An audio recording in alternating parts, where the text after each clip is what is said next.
What's up, everyone? Welcome to my channel, Let's Talk Finance. Today we're going to be talking about how to save $10,000 in a month, or not in a month, my fault. How to save $10,000 in a year with a 9-to-5 job. You can definitely have a regular job, you know, that's paying your bills. As long as you're paying your bills and paying your expenses, I will give you about 7 things to do to be on track to save $10,000 in a year. So stay tuned. All right, now, the first thing is change your mindset. You have to change your mindset. You have to know that you're able to do this. I commented on a post, on a Say Cheese post, and I said that if you save a certain amount of money in a year, in 365 days, you will have $10,000. And half of the comments was giving excuses on why they can't, and half of the comments, and you know, I got a lot of likes on it. Half of the comments agree with me, and you know, hopefully I help someone, you know, realize that they can save a certain amount a day to get $10,000 in a year. Now, what is that certain amount? That certain amount is $28 a day. Now, I know a lot of people say, oh, I can't save money every day, or oh, you know, I have kids and I have 9-to-5. First off, you got to go back to rule number 1, change your mindset. Change your excuses. Instead of saying you can't do something, ask yourself, how can I do something? Instead of saying you can't do something. Because when you say you can't do something, that's how you're going to stay in your position that you're in right now. You know, the post said like half of Americans don't have $1,000 in their emergency funds or in their savings. So if you don't have $1,000 in your savings, or you don't have, say, $5,000 in your savings, or you just want to, you know, pay off a debt that's under $10,000, or, you know, put money towards something in the future, towards a business or something. If you actually want to change your life, you have to stop making excuses, and you have to make sacrifices. So replace the excuses with sacrifices. All right? It don't have to be big sacrifices. You don't have to starve yourself. You don't have to take out cash and put it in the envelope. You don't have to do none of that. But you do have to just educate yourself and be smarter about saving money. And you're already on the right track. If you're watching this video, you're watching a video on how to save money. So you're already on the right track. So the mindset, you probably got down. So $28 a day equals $10,000 in a year.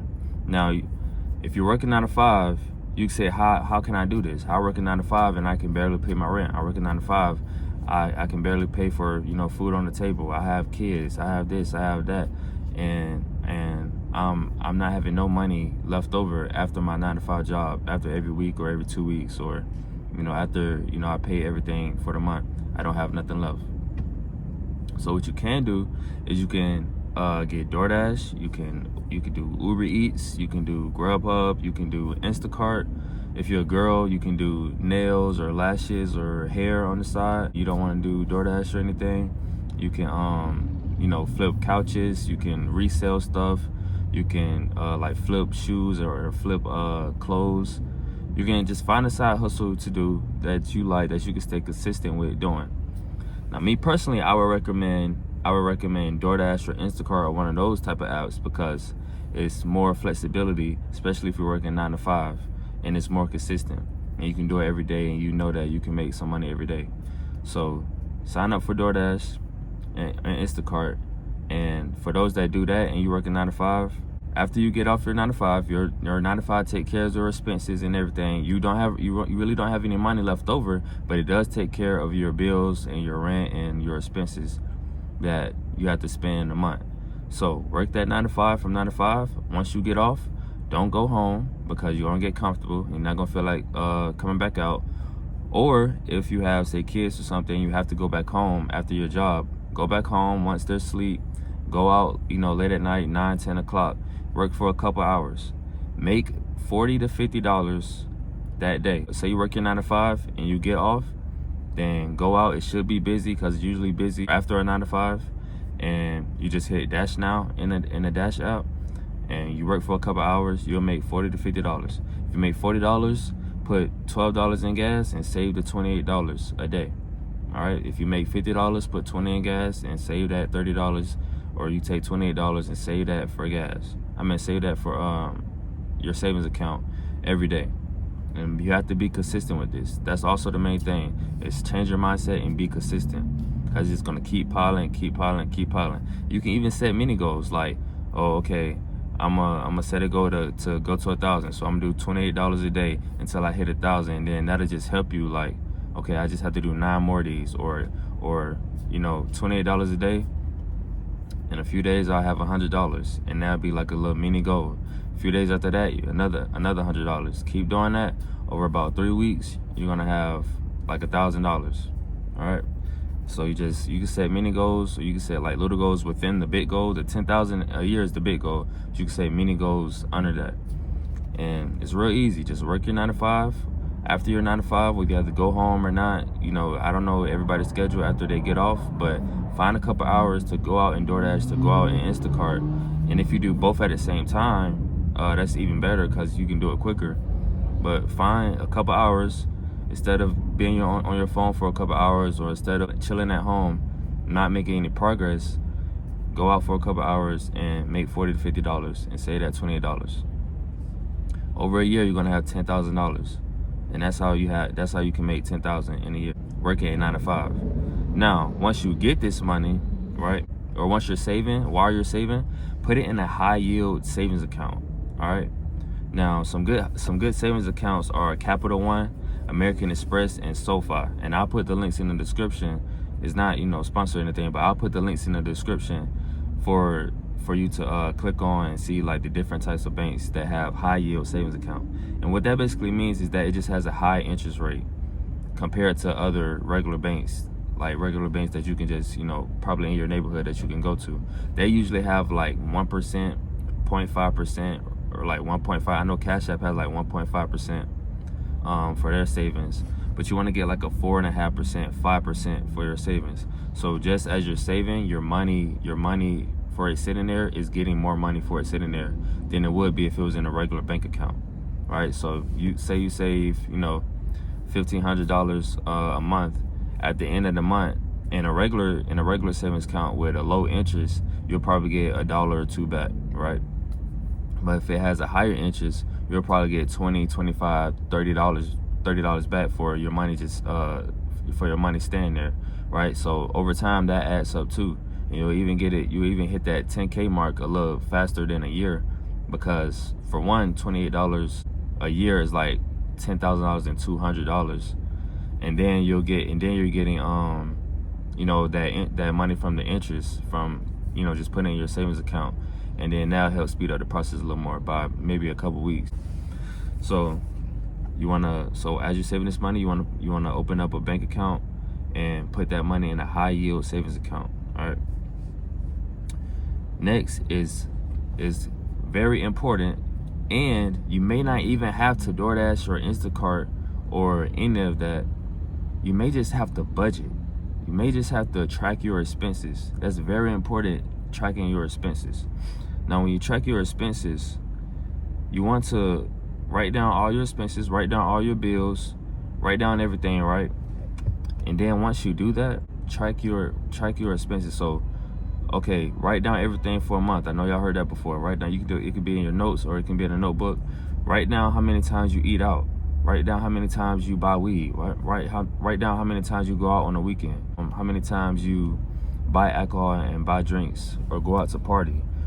Write down how many times you go out with a friend, or you buy something you want. And then at the end of that month, you can see, oh, I didn't have to do this and I have to do that. Or you can see that if I didn't pay for the extra stuff, how much money would I have? And you'll be surprised.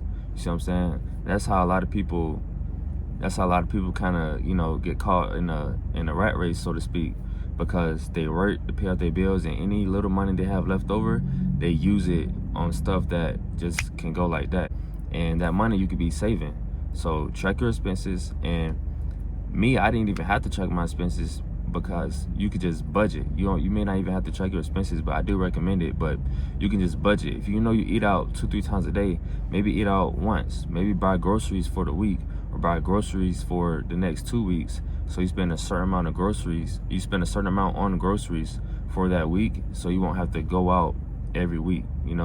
You can make sandwiches, you can make smoothies, they fill you up fast. You can grocery shop and bring like some healthy snacks or some fruit or a case of water and just drink water, and you know, some juices, you know, like you don't have to, oh, I need to get Starbucks every morning, or I need to get dinner, I need to go out for dinner every night, or I need to buy some weed every day. I need to smoke weed before I go to work because they're gonna stress me out. I need to smoke weed after work because I'm stressed out. You feel me? Like, I never understood that. Like, how you smoke to go to work because you know it's gonna stress you out. So that's supposed to lower your stress, but when you get off work, you gotta smoke again because you're stressed out. Like, just like relax on everything, and remember, you're only doing this for a year. So just stay down for 1 year, and you're gonna be breaking those habits and breaking out of that cycle, and you're gonna be better for next year. It's gonna be easier. You wanna take little baby steps. You wanna say, okay, I wanna eat out, but I'm not gonna go out every weekend, or I'm not gonna go out any weekends, but I'm gonna eat out once a day, or I'm gonna eat out twice a day. You can make a trade-off, or you can cut everything out completely cold turkey, but you wanna make sure to budget. All right, the next thing is don't complicate things. You don't have to complicate things. Like I said earlier, you don't have to put cash in the envelope. You don't have to, do this method and do that method, and you don't have to do none of that. All you have to do is find a side hustle to make extra cash. Like I said, preferably DoorDash and Instacart. You can, after you work your 9 to 5, you can go out, make $50, make $40. Save $28.